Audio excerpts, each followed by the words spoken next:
Lepas tu Adri ada call saya pun terkejut lah nak masuk pertandingan di AJL. Saya cerita dengan dia orang pun tak percaya.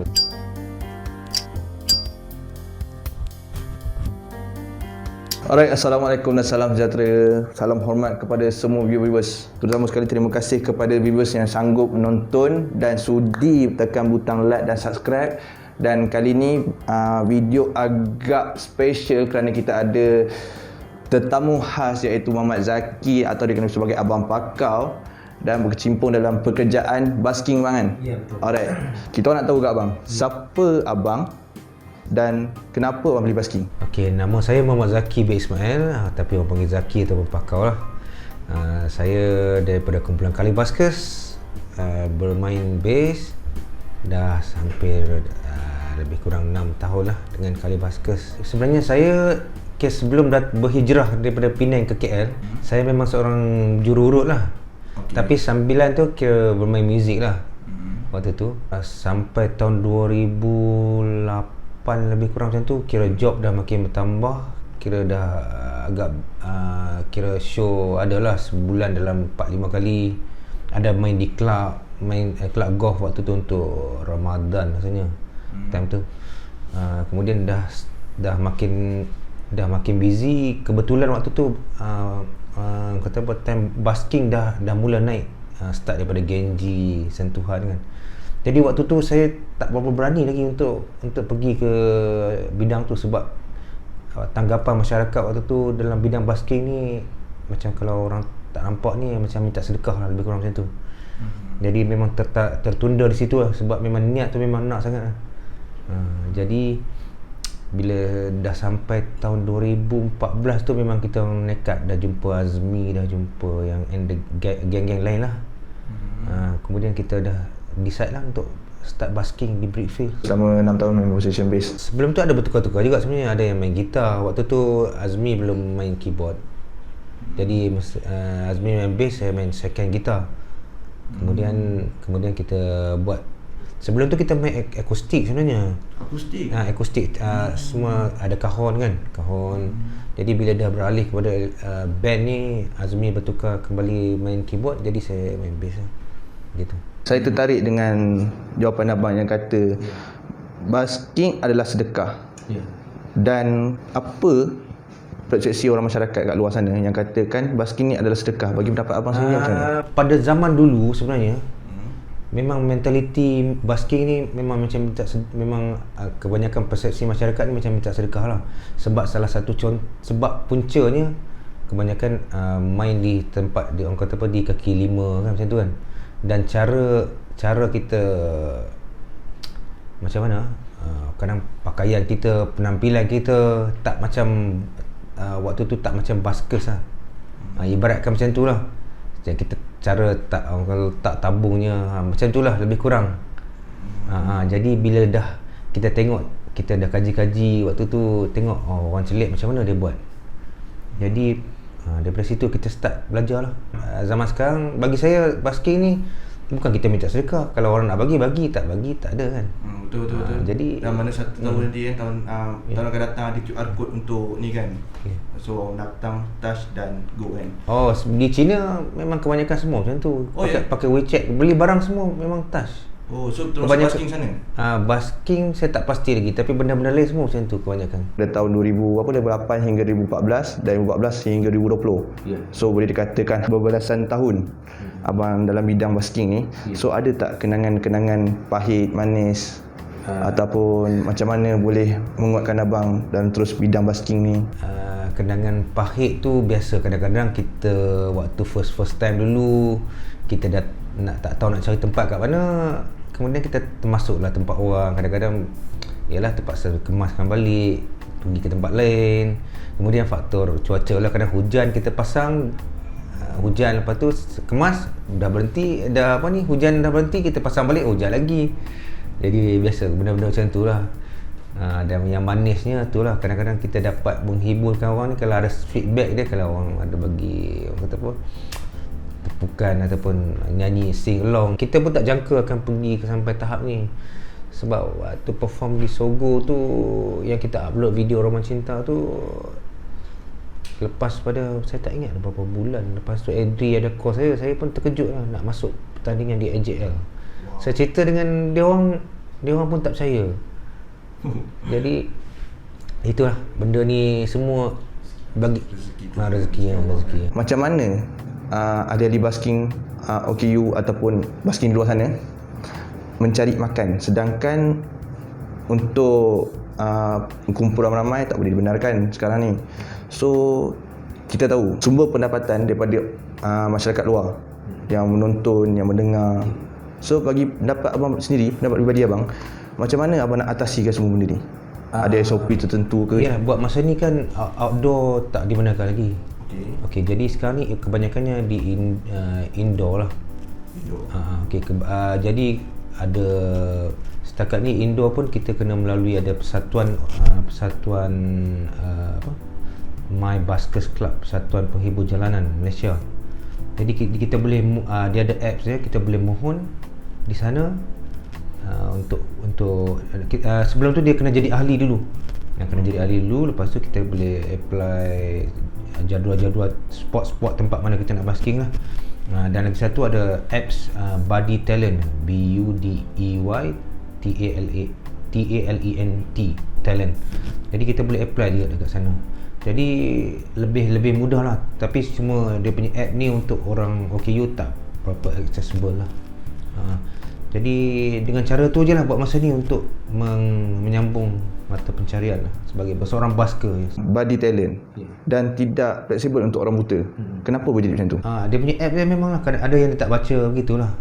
Ada mungkin nak booking untuk bayar online banking tu agak begitu rumit lah. Kemudian untuk booking jadualnya kadang-kadang dia untuk booking time-nya dia tak baca begitulah, kena minta tolong orang yang celik lah untuk minta tolong. Okey bang, minta maaf sekali nak bertanya.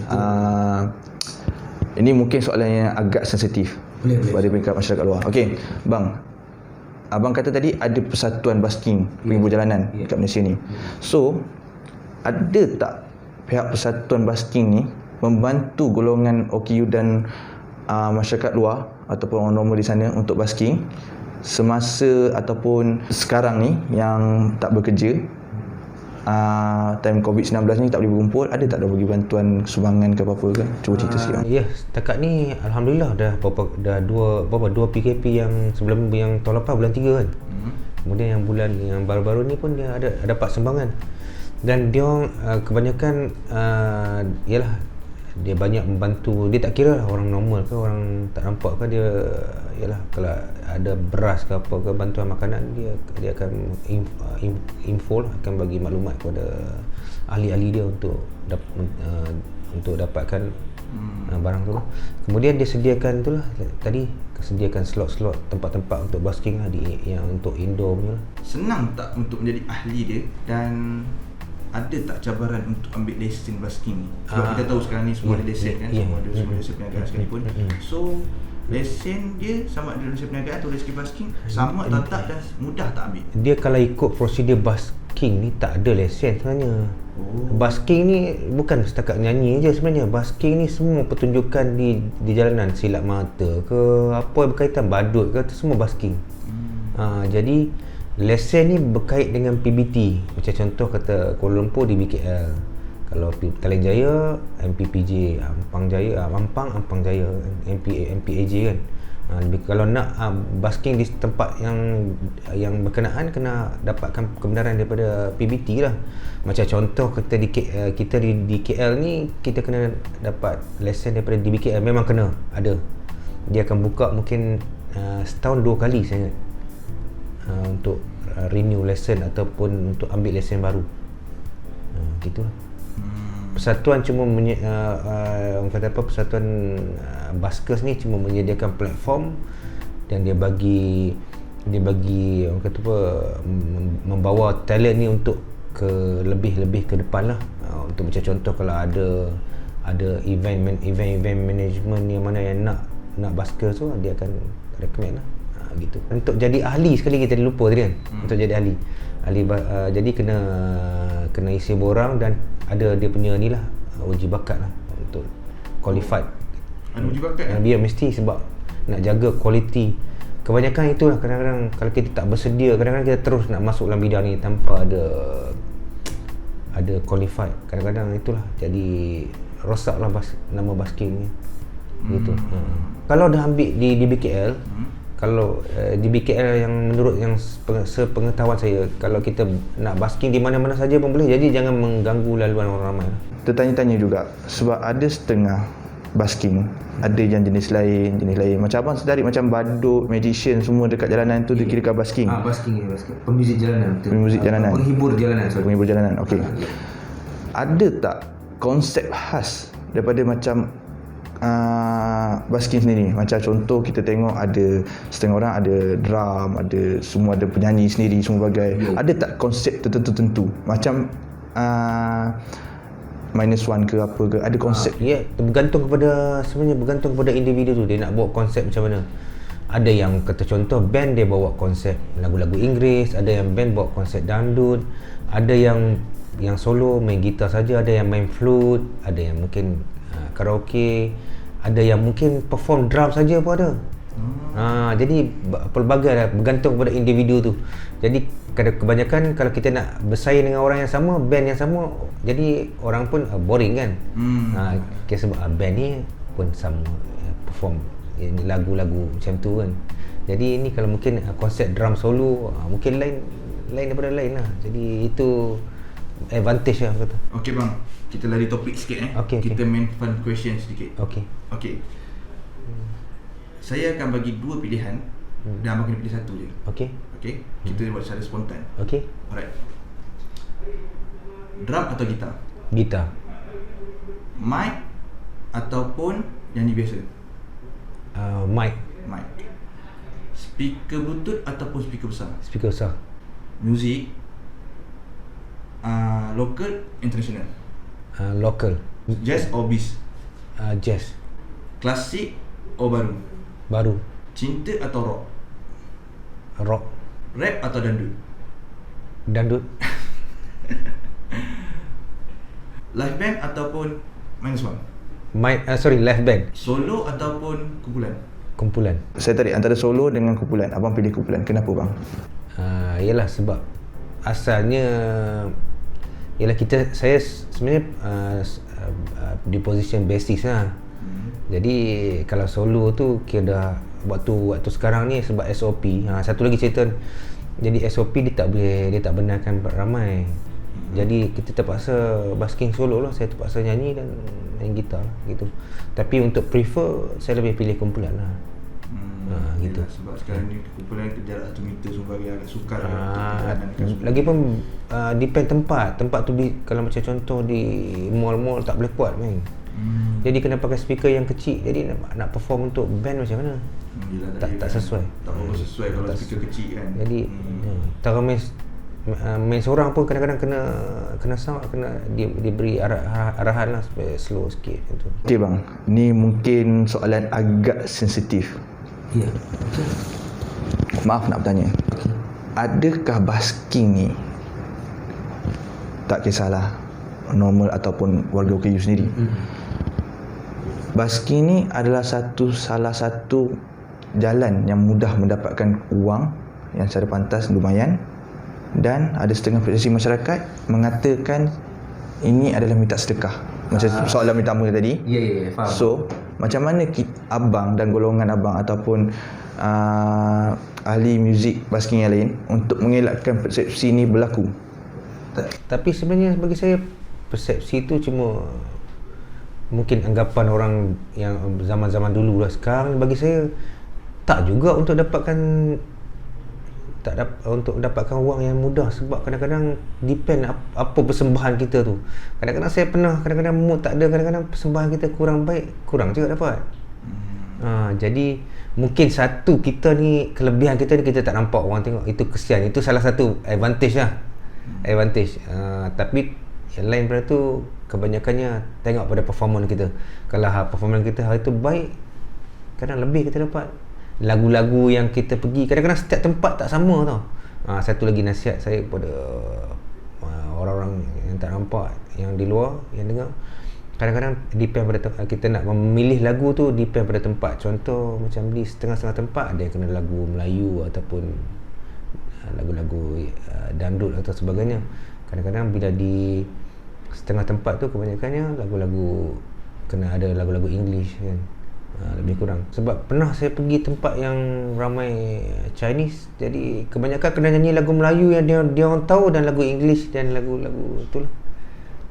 Sebab untuk ialah kita kena study lah lagu-lagu apa, lagu-lagu yang macam contoh Chinese ataupun Indian, yang lain dia tahu, dia boleh sing, boleh nyanyi dan jadi daripada situ untuk menarik dia memberi sumbangan kat kita. Kalau anda ingin menjadi seorang busker, anda harus study dan bersedia, prepare untuk menjadi seorang busker lah.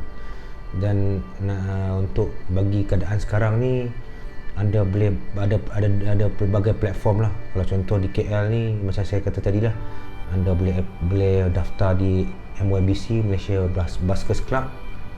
Boleh hubungi Cik Wadi. Saya tak ingat nombor telefon dia. Kalau cari dekat type dekat Google MYBC Malaysia Buskers Club adalah, nanti anda hubungi admin di sana. Dan lagi satu, anda boleh apply di apps Buddy Talent. Kemudian anda boleh minta tolong lah orang celik, tolong register dan boleh apply lah jadual-jadual busking yang ada. Itu. Dan lagi satu, itulah kita berusaha bersungguh-sungguh lah untuk menaikkan muzik orang OKU di Malaysia. Sebelum kita akhiri video kali ini, kami dari Pantry Gelap ingin memberi sumbangan ikhlas kerana sudah memberi info kepada kami, kepada video YouTube ni. Dan ini pun hasil daripada penonton-penonton di luar sana dan pendengar yang sudi dengar video kita orang. Dan ni bang, ikhlas daripada kami. Terima kasih. Sama. Alright, setakat itu saja. Saya Amir daripada Pantry Gelap, bukan Kongsi Gelap. See you the next guy videos. Ya, jangan lupa subscribe. Ya, terima kasih bang. Okay.